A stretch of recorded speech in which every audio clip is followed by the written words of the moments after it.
The Galactic Council gathered in their vast chamber of gold and crystal, the air heavy with pride and arrogance. Their thrones glowed softly beneath the light of 7 suns, each alien delegate seated according to power, their empires spanning across hundreds of worlds, and yet all their attention was fixed on one single blue planet spinning quietly in the void, a planet they once ignored, then tolerated, then feared, a planet called Earth. Humanity had grown too fast, too far, too strong. Building fleets where there had once been only signals, forging alliances where no one dared to stand, and now the Council whispered that humans were no longer a minor race. They were a problem, a threat to the old order that had ruled for millennia. The High Speaker, a creature of glass skin and glowing eyes, raised her voice. The human species has violated our accords. They build weapons beyond permission. They colonize without approval. They refuse tribute. Her words echoed, and a murmur rippled through the chamber. They think themselves equal to us, another counselor hissed. Then let them learn their place. And so, without debate, without mercy, the vote was cast, unanimous and cold: war. The order spread like wildfire, fleets mobilized, banners raised, admirals awakened from stasis. 1,000 worlds prepared for conquest. The invasion of Earth was not seen as battle but as cleansing, the removal of a mistake. Their fleets surrounded human colonies before the first human officer even received the news. In orbit above Mars, alien warships hovered like black suns blotting the light. Entire communication grids flooded with the Council's broadcast. Humanity has resisted unity. Humanity will be corrected, and across the galaxy, trillions watched, waiting to see the arrogant newcomers crushed under the boots of the old empires. The galaxy believed Earth's fall would be a spectacle, fast, brutal, and final. Yet they forgot something. They had never seen what humanity did when cornered. Far beneath the surface of Earth, under the old mountains of Colorado, the lights of the Terran command bunker flickered red. Screens filled with invasion reports, ships lost, outposts gone silent. The sound of distant alarms echoed through the steel corridors, and yet, inside the command hall, no one shouted, no one panicked. Officers moved with quiet precision, calm and focused. Maps shifted across holographic tables, red dots multiplied. But no one looked afraid. General Arya Voss stood at the center, her uniform immaculate, her expression unreadable, silver hair falling against her shoulders, her eyes fixed on the images of alien fleets surrounding human colonies like wolves around firelight. An aide approached breathlessly. "General, they've surrounded Mars and Titan. They've cut our communication lines. They're broadcasting victory messages across the Council's networks." Arya didn't blink, didn't flinch, she only whispered. "Victory messages before the war even begins. How arrogant." She turned slowly toward her officers, her voice calm and cold. "Let them think we're afraid. Let them think they've already won. It makes the lesson sweeter." Then she said 3 words that changed everything. "Is that all?" Those 3 words rippled through the room, and then, with quiet certainty, she gave the order that had been waiting for decades: Operation Black Dawn, initiate. The command officers exchanged quick glances, fingers flying across consoles, codes entered, encrypted signals transmitted deep into hidden networks, far beneath the oceans. In bunkers buried in ancient rock, massive machines awoke, reactors rumbled, satellite arrays turned toward the stars, and one by one, every human signal across the system went dark, communications cut, lights vanished from the grid. The entire planet fell into silence. From orbit, the alien admirals watched with confusion. "They're shutting down their own systems," one hissed. "They're surrendering," another suggested. But none of them understood. Humanity had not gone dark out of fear. They had gone dark to disappear. Within minutes, every alien intelligence network reported the same message: Earth systems offline, no response, no resistance. Across the galaxy, laughter filled the council chambers. "It is over," said the High Speaker. "The humans have accepted their fate." Fleets moved in closer, preparing for occupation. But when they descended toward Earth's atmosphere, they found no cities, no signals, no movement, only darkness. Scanners failed to penetrate the clouds. Their radar returned only static, and then, slowly, one ship after another began losing power. Engines shutting down without warning. Weapons failing to respond. Communications dissolving into whispers of static and ghostly interference. A commander screamed, "Our systems are corrupted." Before his scream turned black, Across the fleet, panic spread like fire. They had underestimated the species that built their technology from reverse-engineered alien ruins. The same species that had learned long ago how to break anything that relied on circuits. Down below, under the shadow of a dead city, a human technician smiled faintly as she watched lines of alien code unravel on her console. "They really thought we'd connect to their network," she said. "They just hacked themselves." Her superior nodded. "That's the problem with calling us primitive," the technician smirked. "We build things that don't follow their rules." In orbit, entire alien warships began drifting helplessly, their artificial gravity failing, their lights flickering. One of the ships broadcast a distress call, systems compromised, requesting assistance. But no help came. The entire fleet was infected by the same virus, an ancient human creation buried inside an old communications satellite, waiting for one trigger: war. At the same moment, far beyond the moon, deep beneath the black waves of the Pacific, a door opened that hadn't moved in a century. Water rushed past as massive steel arms pulled free, and from the depths, something older than the war itself began to rise. A fleet of black ships, invisible to radar, coated in material that absorbed light. Ships built without the Council's knowledge. Ships that did not exist on any registry, the Ghost Fleet. Humanity's secret answer to every empire that ever called them weak. Each vessel bore no flag, no nation, only a single symbol. A circle of stars surrounding the word Terra. In the command hall, Arya Voss stood before a giant holographic display, watching as the Ghost Fleet emerged from the oceans. Rising like shadows into the clouds, her aide whispered, "General, the world is watching. They think we're defeated." Arya smiled, a cold and beautiful smile. "Then let them keep watching. History will remember who struck first, but it will never forget who ended it." She raised her hand and said the line that would later echo across the galaxy: "Turn the lights back on." One by one, Earth systems came alive again. Cities illuminated, satellites reconnected, and for the first time in human history, every continent, every colony, every ship answered to a single command code: Black Dawn. A network built not for peace but for survival. A united Earth ready for war. The alien fleets orbiting above began firing blindly, their plasma cannons scorching the atmosphere, but their shots never reached the surface. Midway through descent, the beams bent away, redirected by magnetic shields powered through the planetary grid. The humans had weaponized their own planet, and the Council's fleet found itself trapped, unable to retreat, unable to advance. Back in the Council chambers, confusion turned to disbelief. "They were supposed to be broken," shouted one general. "How did they shut down our systems?" The high speaker trembled. "Find out who authorized this war." But the answer came too late. From deep space, a human transmission broke through every channel. The same calm female voice that the Council's intelligence had identified as General Voss, her words echoing through the void. "This is Earth Command.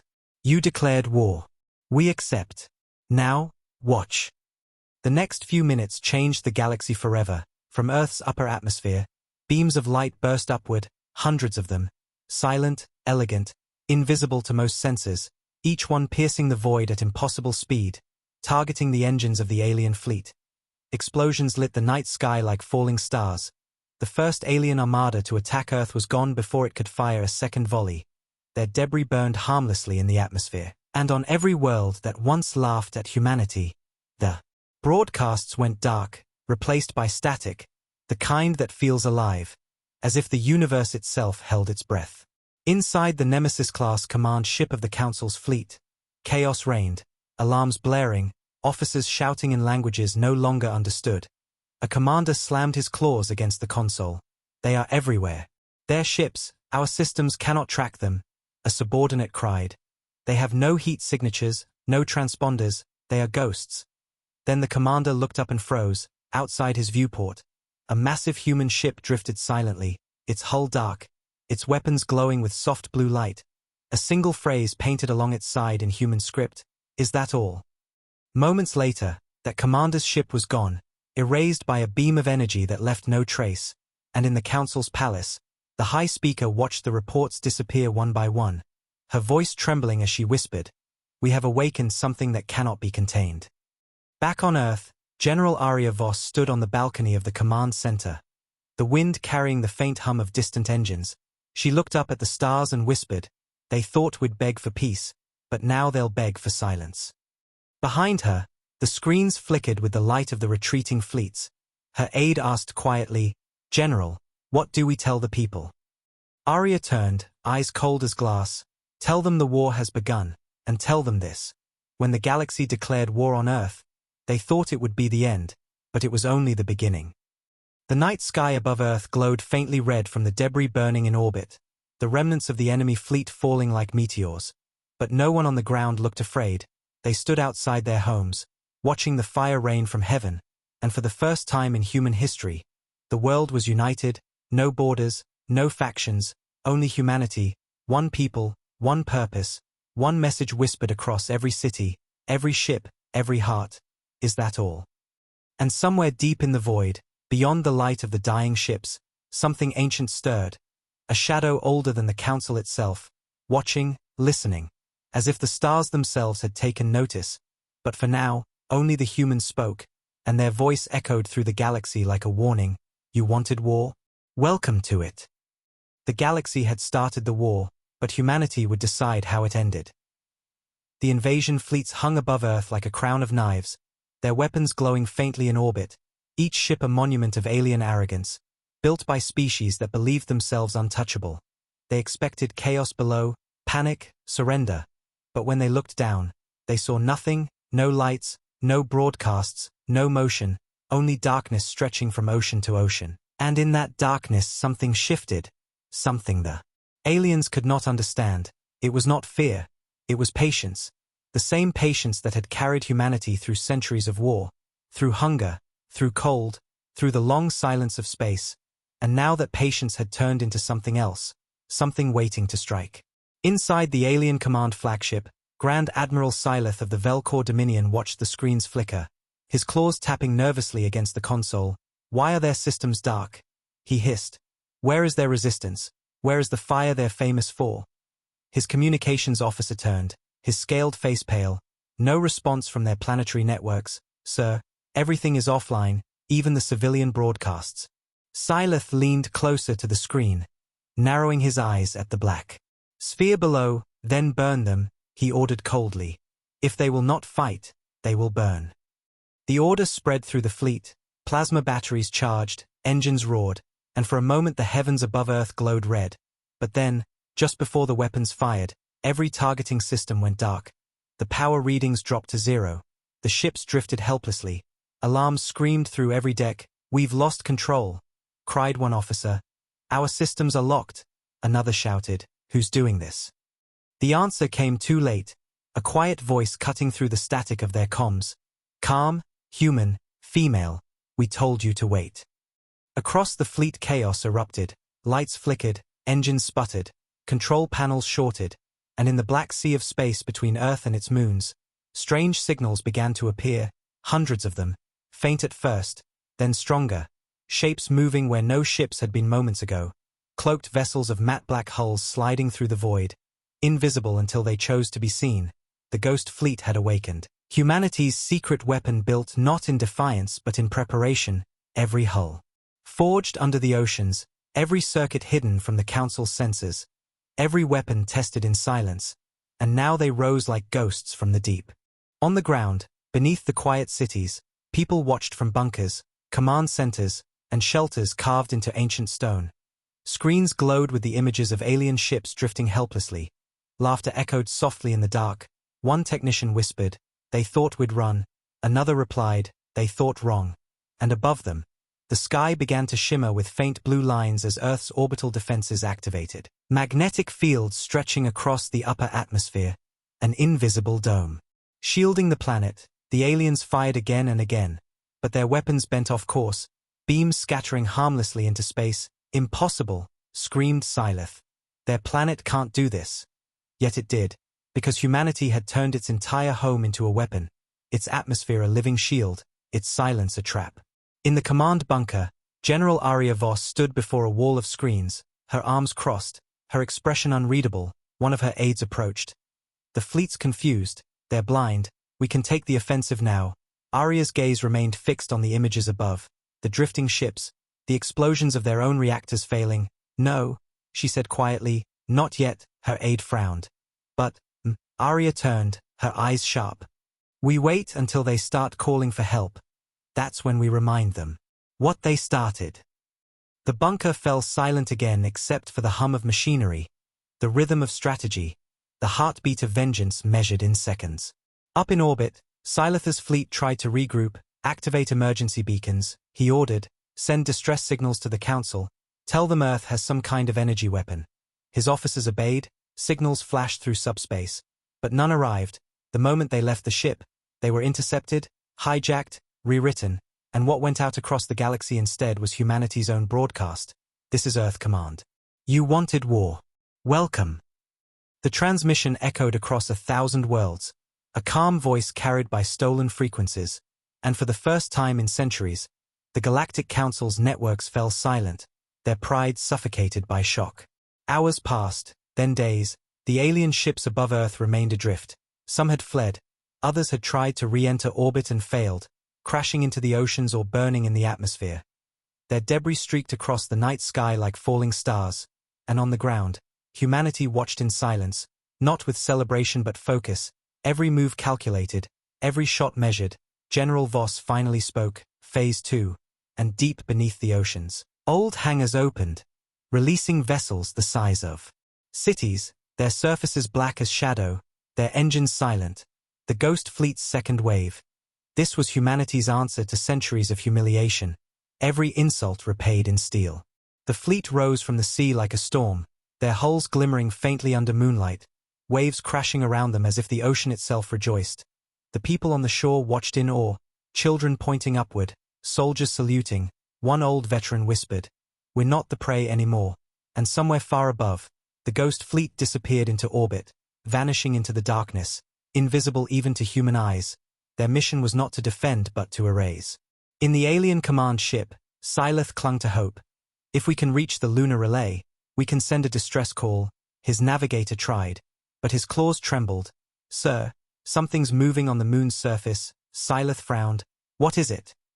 The answer came too late again. From the shadows of the moon's dark side, massive guns rotated silently, rail cannons older than any council design, hidden for decades, each round traveling faster than light itself.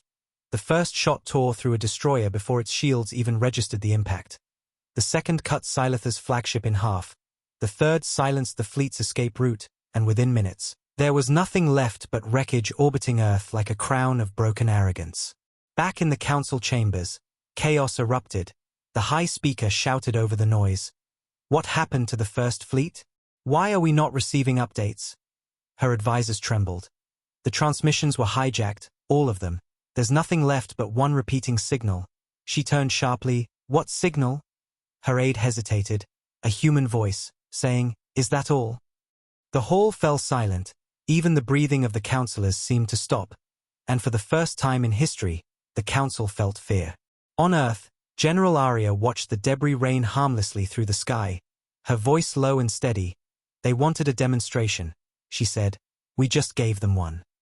Her communications officer approached. The galaxy's listening. Our signal went through every major network, even the ones they thought were secure." Aria smiled faintly. "Good, let them listen. Let them understand the cost of arrogance." She turned to the window where the last pieces of the alien fleet burned like embers.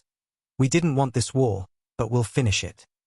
In the outer colonies, human settlers received the news through encrypted transmissions. Cheers filled the mining domes of Mars, the glass towers of Luna, the floating cities of Titan. The message spread faster than light. Earth had survived, Earth had fought back, Earth had won the first round, and in that moment, the scattered colonies that had once argued, divided, and bickered over independence, united under a single flag again. Not through politics but through blood. The message repeated. Endlessly across the void. They declared war. We replied.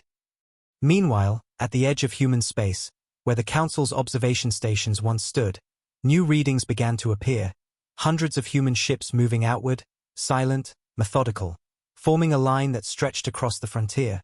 A line of defense, a wall of fire, and in the center of it all, the Ghost Fleet waited for Reeves, the admiral who vanished years ago, the man who would lead the storm to the Council's door. But for now, Earth remained silent again, a silence the galaxy mistook for peace. But the humans knew better. They had learned long ago that silence was the sound that came before thunder, before the world changed forever. Inside the command bunker, Arya Voss removed her gloves, the holographic displays dimmed. She stood alone for a moment, looking at the flickering map of the solar system, every red mark fading to gray, every enemy ship erased, and she whispered to herself, "The day the sky went silent was the day they realized who we were."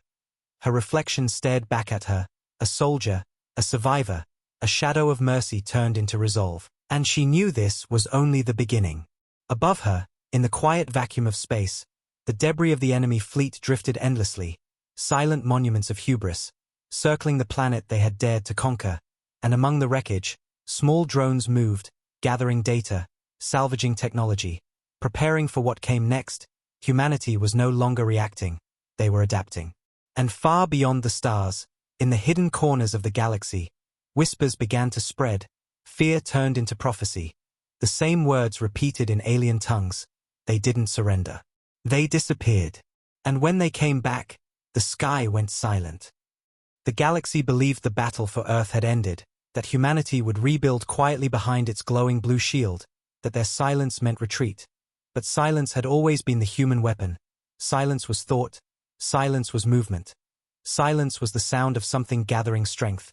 And as the ashes of the first alien fleet drifted above Earth like a broken halo, the real war began, not one of armies and parades, but of whispers, shadows, and ghosts.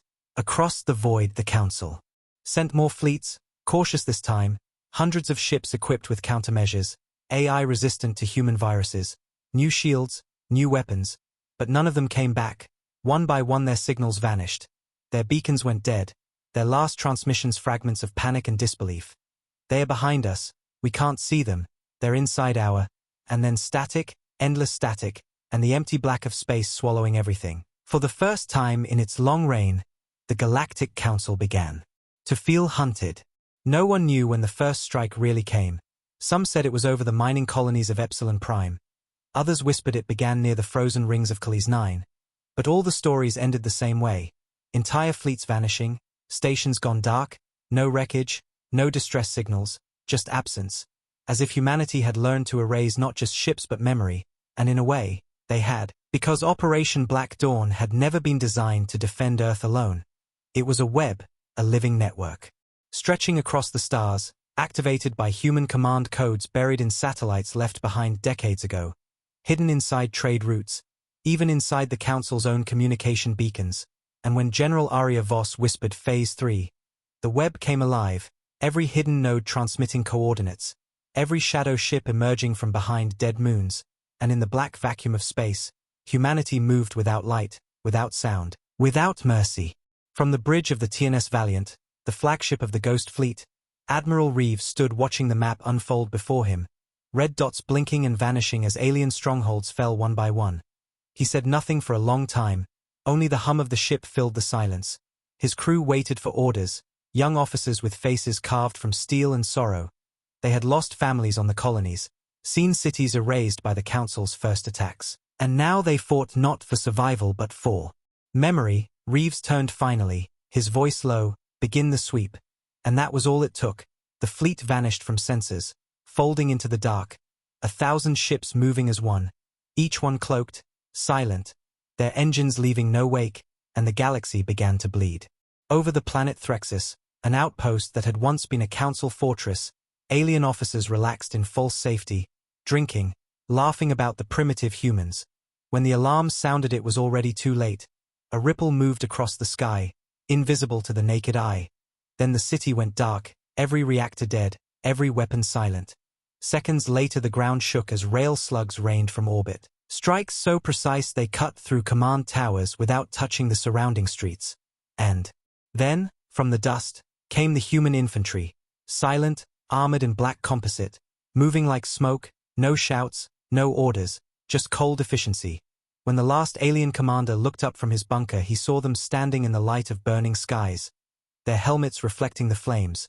Their leader raised a gloved hand, and a single phrase came through his comm, "For 17. The bunker vanished in light. The Council tried to hide the truth, called it sabotage, rebellion, technical errors, but the pattern was too clear. World after world went dark. Fleets disappeared without combat. Supply chains disintegrated. Their admirals refused to travel.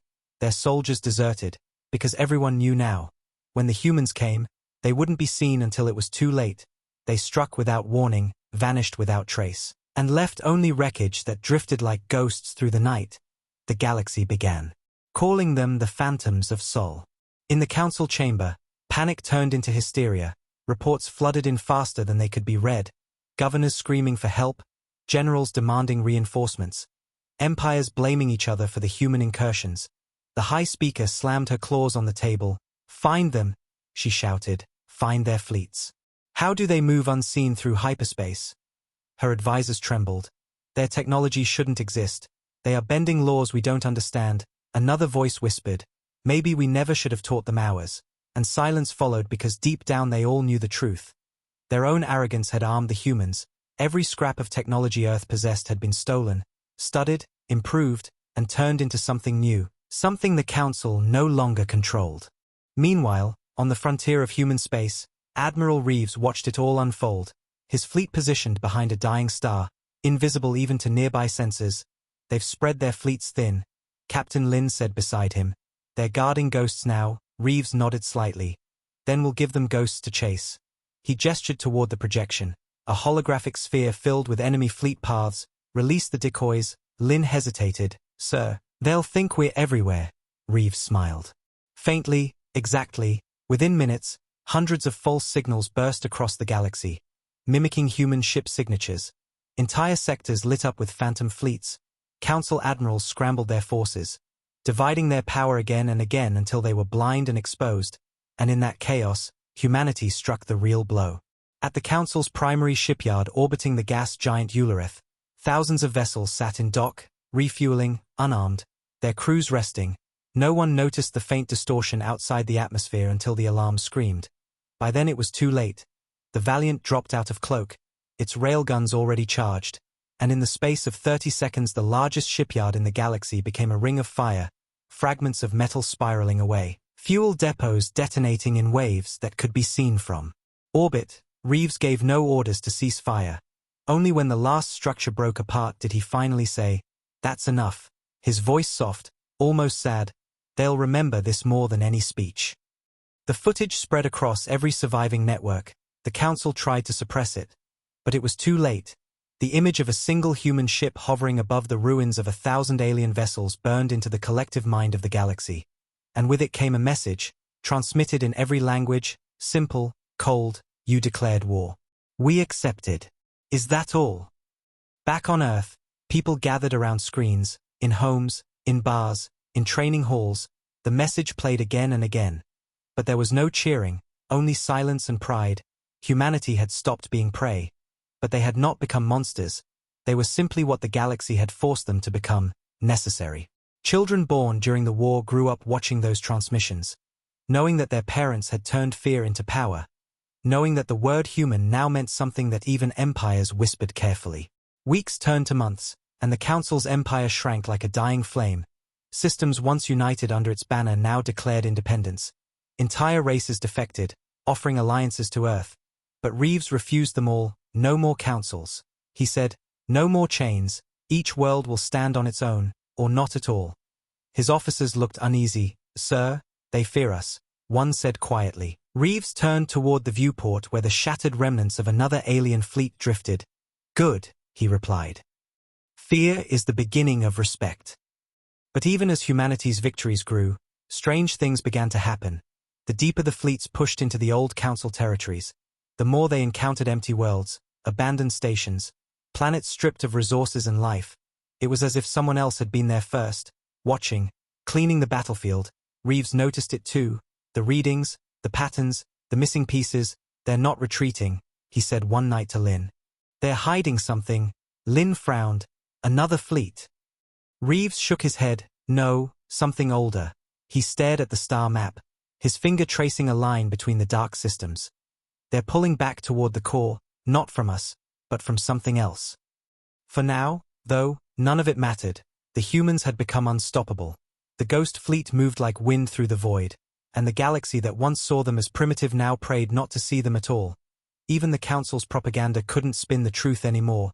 Whole worlds whispered human words. Is that all? As a curse, as a warning, as a prayer, and with every new victory, the legend grew. The phantoms of Sol had become more than soldiers. They were myth. Back on Earth, General Arya Voss watched the reports roll in, her eyes tired but burning with quiet pride. They'll call us monsters, she said softly. But monsters keep the night away. She looked toward the stars, toward the places where her fleets fought unseen. Keep pushing, she whispered, make them remember what they started. And somewhere out there, Reeves heard the same words echo through encrypted channels, a message between ghosts, between two leaders bound by the same war. 4:17. And so, in the darkness between worlds, the phantom counterattack continued, silent and unstoppable. Fleets vanished, empires crumbled, and through it all, Earth said nothing, no announcements, no celebrations, just that same cold silence that had become their most terrifying sound. And in that silence the galaxy began to understand. The humans didn't need to roar to be heard, they only needed to whisper, is that all? The Council had started a war to remind humanity of its place, but now, as their worlds burned one by one, they finally saw the truth. Humanity had no place in the galaxy's order, humanity was the order, and everything else would bend or break around it. The galaxy's maps still listed Admiral Elias Reeves as dead, a casualty of the Siege of Titan, another name carved into a wall of heroes, but death had never suited him. It was only a disguise. When the Council's war began, his grave was still fresh in the archives, his service file sealed, his coordinates erased. Yet in the dark hangars beneath the lunar crust, a ship older than the war itself stirred, the TNS Valiant, a dreadnought of obsidian armor and sleepless engines, a ghost hidden even from Earth's own command. Inside it, Reeves stood silent, his reflection sharp in the frost of the viewport, the lines on his face carved by decades of loss and patience. He watched the stars shimmer and whispered, they think we're gone. Good. Let them keep thinking. Around him, the crew moved like phantoms, soldiers and engineers resurrected from records that said they had perished, people who had chosen exile over surrender.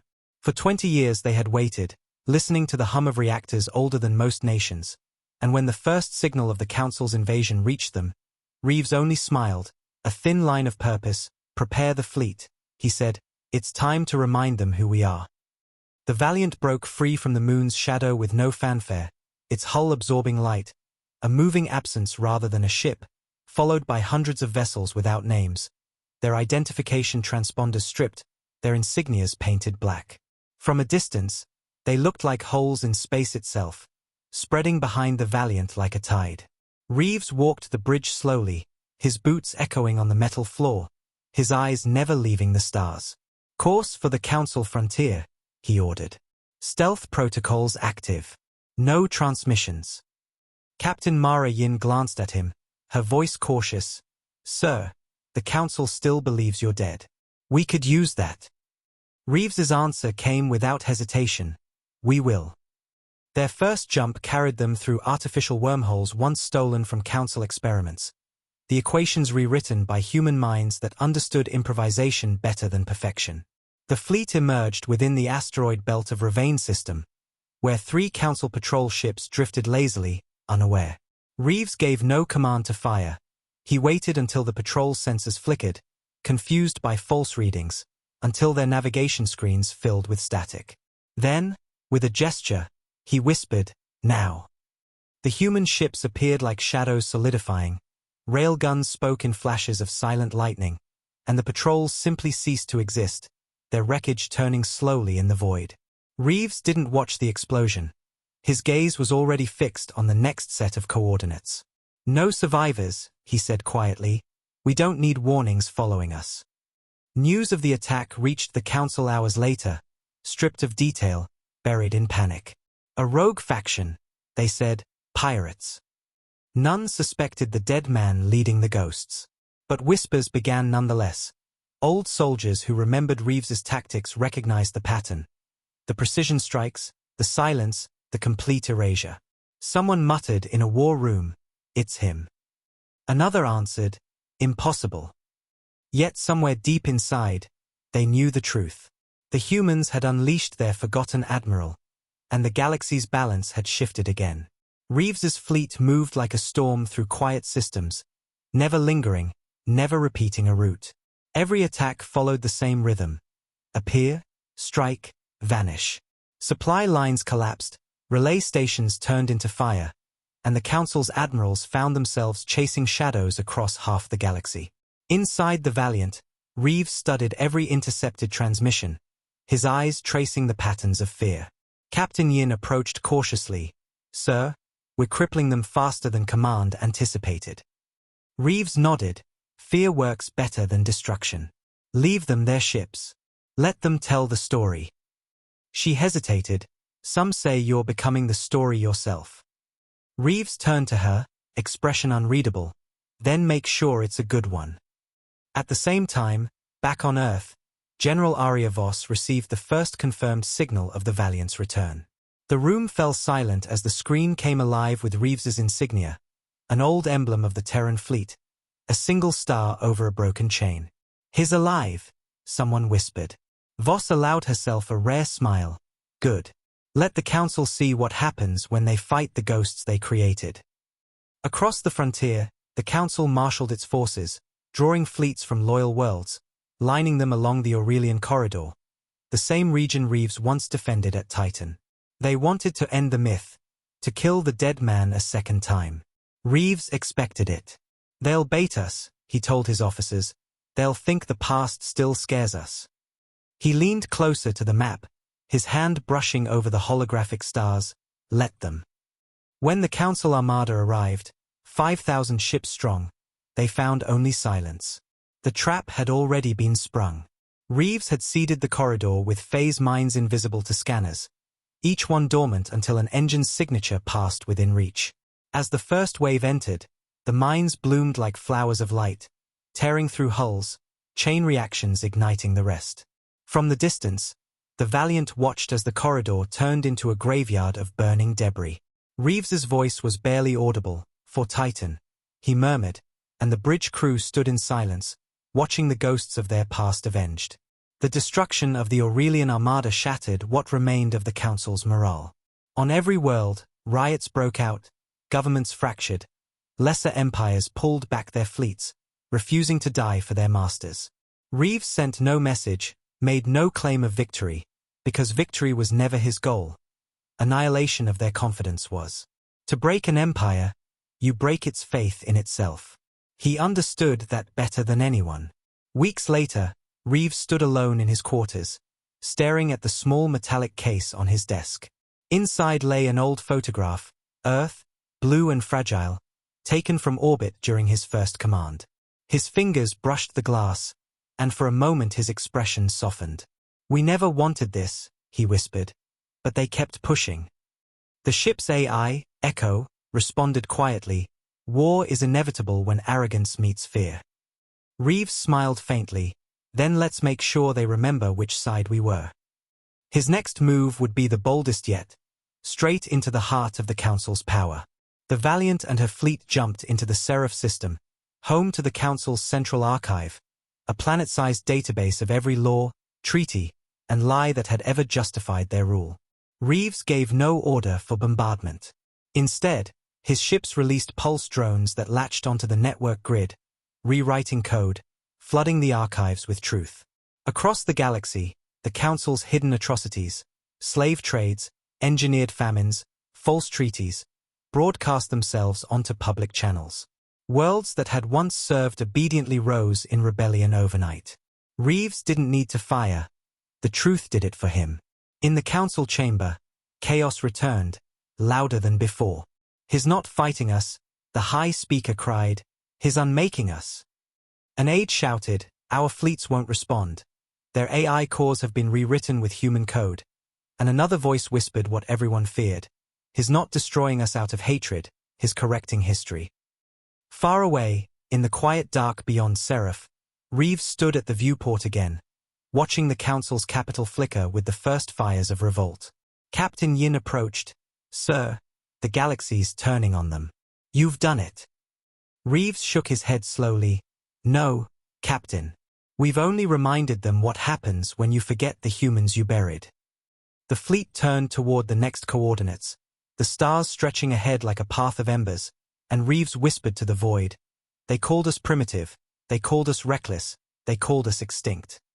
He looked at the stars, his voice steady as iron. But they forgot we never stop coming back. And as the Valiant vanished into hyperspace, its wake swallowed by the darkness, every world that saw its passing understood the message without hearing a single word. The admiral they forgot had returned, and the galaxy would never forget him again. The fires of rebellion spread faster than light. The once eternal Galactic Council now stood surrounded by the ghosts of its own arrogance. Worlds that had sworn loyalty for millennia were burning their banners. Fleets that had carried its authority now drifted lifeless, and above them all, in the silence between stars, the black hull of the Valiant watched, unseen, untouched, unstoppable. Admiral Reeves stood upon his bridge, his reflection cut across the glass by streaks of distant fire. The map before him filled with blinking red icons, each one a dying empire, each one a lesson paid for in blood. His crew waited for command, but Reeves spoke softly, his voice calm, certain, weary. Let them destroy themselves a little longer. Pride always falls faster when pushed. Captain Mara Yin stepped closer, her face lit by the glow of collapsing systems. Sir, the Council's last defense fleets are regrouping near Arcturus. They're calling it the Shield of Order. Reeves smiled faintly, the kind of smile that carried both sadness and inevitability. Then let's test how strong their order really is. The Valiant turned toward Arcturus, its engines whispering through the void, the ghost fleet following like a tide of shadows, and as they approached the system's edge, sensors filled with static, thousands of ships forming a wall between humanity and the Council's capital world. A final stand born not of hope but of desperation. Reeves studied the data quietly, every ship class marked, every formation predicted. They're not defending, he murmured, they're hiding. The AI Echo replied, its voice smooth and cold. Their energy signatures indicate planetary shields being routed through the fleet. A single collapse will cascade. Reeves nodded once, then we'll give them the collapse they fear. Orders flowed through the fleet, no speeches, no bravado, only coordinates, vectors, precision. When the human armada arrived, the Council sent one last transmission, a plea disguised as warning. Humanity, this is your chance to surrender, we can rebuild peace. But Reeves had heard enough peace offered through fire. He silenced the message with a gesture. Begin. The void erupted. Railguns flared, kinetic rounds tore through space like invisible storms. Alien shields shattered in waves of white light. Missiles followed, guided by AI ghosts that thought faster than any living mind, cutting through defense grids, turning ships into fragments of glowing debris. The sky above Arcturus burned red and gold. The Council fleet fought with everything left, their admirals screaming orders drowned by interference. They're everywhere. One shouted, we can't track them. Another voice cried, they're inside our formation. And then the communication net went dead, one after another, as the human fleet folded between realities, emerging behind enemy lines, firing, vanishing, a rhythm of annihilation so precise it felt like music. On the surface of Arcturus, citizens watched the heavens fall, the lights that had always been their protectors now becoming fire. The proud spires of the Council's palace trembled with every distant explosion, and in the throne chamber the High Speaker stood among her counselors, her voice a whisper of disbelief. It cannot end like this, we were gods to them. One of her aides fell to his knees. They were never worshippers, he said, trembling. They were only waiting. Outside, the last defense ring broke apart, the fleet's fragments raining into the atmosphere, turning night into day. From orbit, Reeves watched in silence, the reflections of the dying world burning across his eyes. Captain Yin's voice came quietly. The shields are down, sir. They are finished.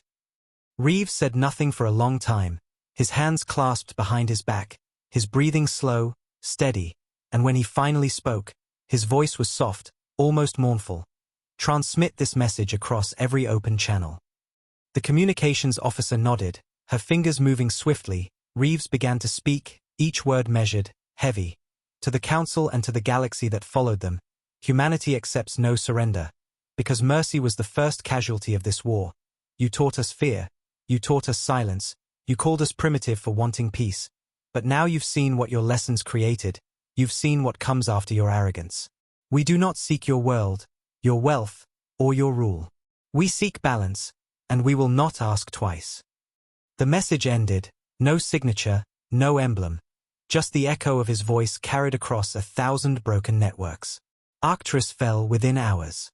The Council's great palace crumbled under its own weight, not from bombardment but from the shockwaves of its failing reactors. The marble cracked, the golden towers folded into dust, and as the smoke cleared, the people emerged, not to fight, but to look upward, to see who had brought the storm. But there was no conqueror waiting. The human fleet had already left, leaving behind only silence and ruins. On distant worlds the broadcast of their fall arrived like the ending of an era. The words we remember flashing across old terminals, carved into the data like scars. Reeves stood alone in his quarters later that night, the hum of the ship the only sound. The stars drifting slowly past the window.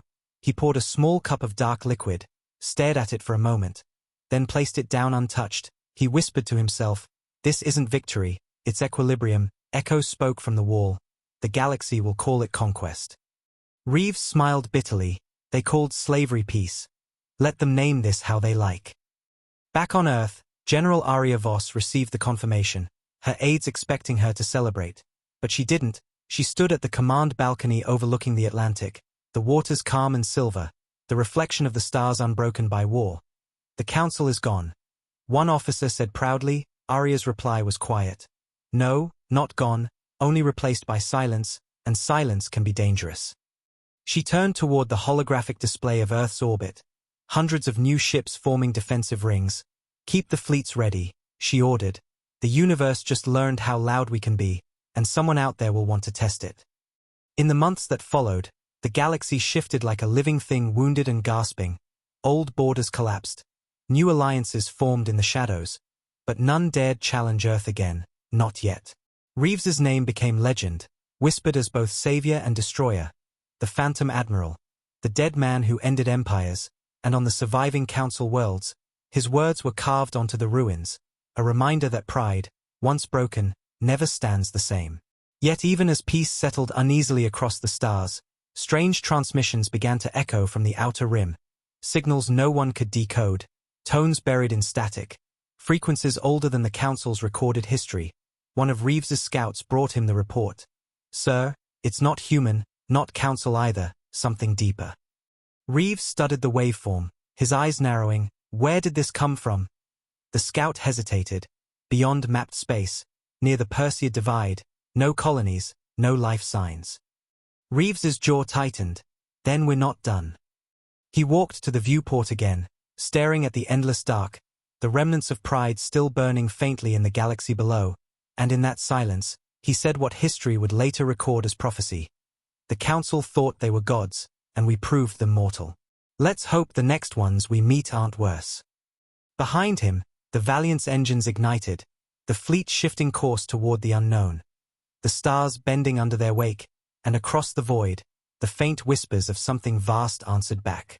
Humanity had broken the chains of arrogance, but the universe was far from empty, and as the last embers of the Council's empire faded, something ancient opened its eyes.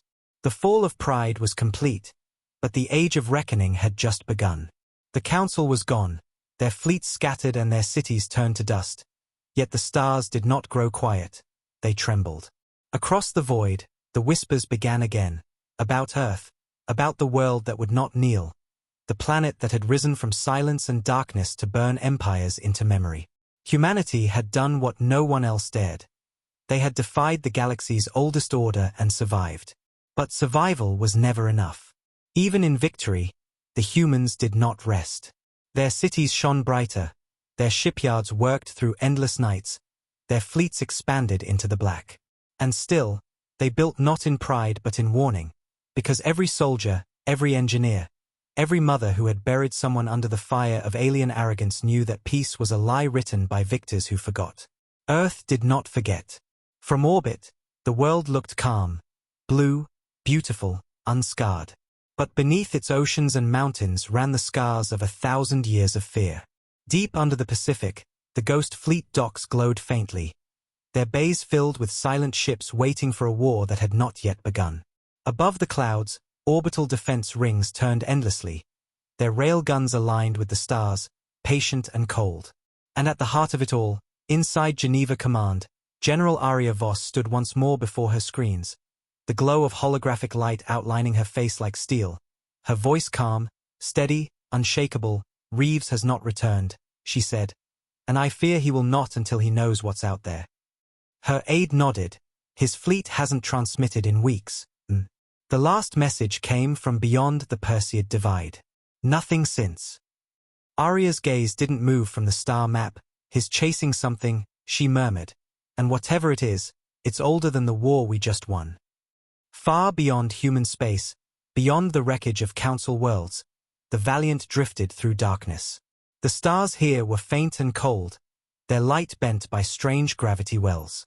Admiral Reeves stood at the viewport, his face drawn but fierce. His ship's sensors had detected something impossible. Structures larger than moons orbiting a dead star, signals pulsing like a heartbeat, repeating in rhythm. He had followed them against command, against reason, against fear. "Echo," he said softly, "how long have they been here?" The I's voice replied, calm and infinite. "Longer than history, Admiral. Older than the Council, older than human light." Reeves exhaled. Then they were watching. On Earth, the first storms began. Strange energy readings spread through the upper atmosphere. Auroras that shouldn't exist glowed blood red across the skies. Civilians called them omens. Scientists called them impossible. Arya Voss called them a warning. She stood before the planetary council, her tone cold as winter. "The universe does not sleep. We woke it." Around her, the new leaders of human nations murmured, "We've rebuilt, General. There's no enemy left." Arya's reply was simple, "There's always something left." That night, Earth's long-range sensors lit up, massive energy signatures at the edge of the solar system, far beyond Pluto. The readings were vast, shifting, unrecognizable. Ships were dispatched. They never came back. On the bridge of the Valiant, Reeves's crew watched the same readings from the other side of space. The signals were not random. They were responding to human frequencies, repeating them, mocking them. Then, through static and distortion, a voice emerged, not mechanical but alive, vast and ancient. "We saw your fire," it said, "and now we see you." Reeves froze, the words colder than the void. "Echo," he said quietly, "record everything. If we don't return, Earth must know." Back home, the world waited for answers that never came. The last transmission from the Valiant arrived as a broken message. Static, then Reeves's voice, calm but heavy, "Arya, tell them, we're not alone." And then silence. For weeks, humanity searched, sending probes, fleets, transmissions, all swallowed by the same black quiet. The galaxy began to whisper again, this time not in laughter, but in fear. The humans woke something. But Earth did not panic. It prepared. Factories turned from reconstruction to weaponry. Satellites multiplied. Every colony recalled its fleets. The sky above became a grid of steel. Children grew up under the sound of distant engines and the sight of constant vigilance. Arya Voss stood before the world one last time. Her speech transmitted to every colony, every moon, every ship. "We are not gods," she said. "We are not monsters. We are the consequence of arrogance. The Council called us dangerous, and they were right. But we are also the shield of our world, and this time, we will not wait for fire to fall. This time, we strike first." Above her, the first of the new generation warships ignited its drives. It was larger than the Valiant, sleeker, faster, silent. Its name was simple, unbroken. And as it rose through the clouds, its engines painted the sky in gold. Humanity's message to the universe was clear. Earth would not bow, Earth would not hide, Earth would not break. The planet that once begged for peace had become the fortress of the stars. And far beyond the edge of sight, something vast and old turned its gaze toward that small blue world, the light of its awareness spreading like dawn. Humanity had won the war, but the universe was just beginning to wake. The stars no longer looked peaceful, they looked alive. Each point of light carried a pulse, a whisper, a breath that was not wind but memory, the universe remembering what humanity had done. Earth had become the center of something vast, a silent storm at the heart of creation, and every civilization left in the galaxy felt its pull. The council was gone, but the echoes of their arrogance had reached something older, something that had watched empires rise and burn since before history began. It had watched quietly until the day humanity shattered the silence. General Aria Voss stood in Geneva Command, her face lit by the shifting light of incoming transmissions. Said her aide, every deep space sensor is reporting the same pattern. Energy signatures unlike anything we've seen, coming from beyond mapped space. Aria's eyes narrowed. Do they move? The aide swallowed. Yes. Straight toward Sol. For a moment, no one spoke. Then Aria's voice filled the hall, steady and cold. Activate planetary lockdown. Recall every fleet. And prepare the defense grid. Earth stands again.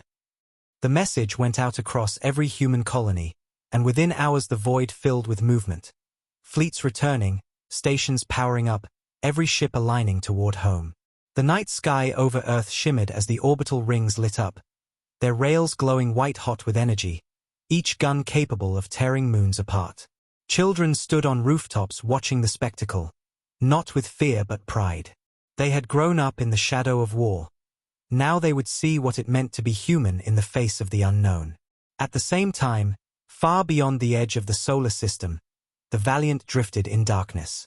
It had been silent for weeks, its hull scorched, its systems barely alive. Inside, Admiral Reeves sat alone on the bridge, the stars dim through cracked glass, his reflection broken by lines of static across the viewport. The ship's AI, Echo, flickered weakly. Admiral, power reserves at 4%. Communication arrays down. Reeves didn't respond at first. He was staring into the void ahead, where the stars seemed wrong, their light bending as if through water. They're coming, Echo, he said softly, and they're not here for conquest, they're here to look. Outside the Valiant, the darkness rippled, like the surface of an ocean disturbed by unseen movement, and from that ripple came light. Massive structures sliding into existence, silent, shapeless, ancient. They weren't ships in the human sense. They were more like thoughts given form, vast geometric shadows that shifted colors as if alive. Reeves stood, his body trembling but his voice steady. Echo, transmit everything to Earth. They need to see this. The AI hesitated. Transmission may fail. Reeves smiled faintly, then make it fail loudly. On Earth, the message arrived as static, fragments of images, shapes too large for comprehension, moving through the stars like gods. And through the noise, Reeves's voice, calm, resolute, Aria, tell them. They're not our enemies. Not yet. But they're watching, and they remember the council. The transmission ended in silence. In Geneva Command, Aria stood motionless. Around her, technicians whispered. What are they? Machines? Life forms? She shook her head slowly. No, witnesses. The word hung heavy in the air. Then the alarms began. Space itself was shifting. Gravity wells forming beyond Neptune, massive, controlled, deliberate. They are here, someone said, their voice trembling. Aria raised her hand, silencing the panic. Not yet. Wait. The lights flickered, comms died, and then every screen across the system filled with a single image, the face of the void. It wasn't a creature, not a voice, not even a form. It was presence, an awareness pressing against the boundaries of thought itself. And then it spoke, not in sound but in vibration. A voice that filled every mind on Earth. You have ended your masters. You have broken the order. Now, we will see what you build in their place. For a heartbeat, no one could breathe. Then, as the presence faded, every alien remnant fleet that had survived the human wars began transmitting distress signals. Across the stars, their ships were being dismantled, quietly, efficiently, by invisible hands. Humanity watched through distant sensors as once mighty fleets vanished, leaving only silence. The message was clear. The universe had passed judgment. Aria stood at the command window, looking at the horizon as the auroras turned crimson again. They're not here to destroy us, she said, they're testing us. Her aide stepped forward. And if we fail? Arya didn't turn, her eyes still fixed on the storm in the sky. Then we end as they did, arrogant, blind, forgotten.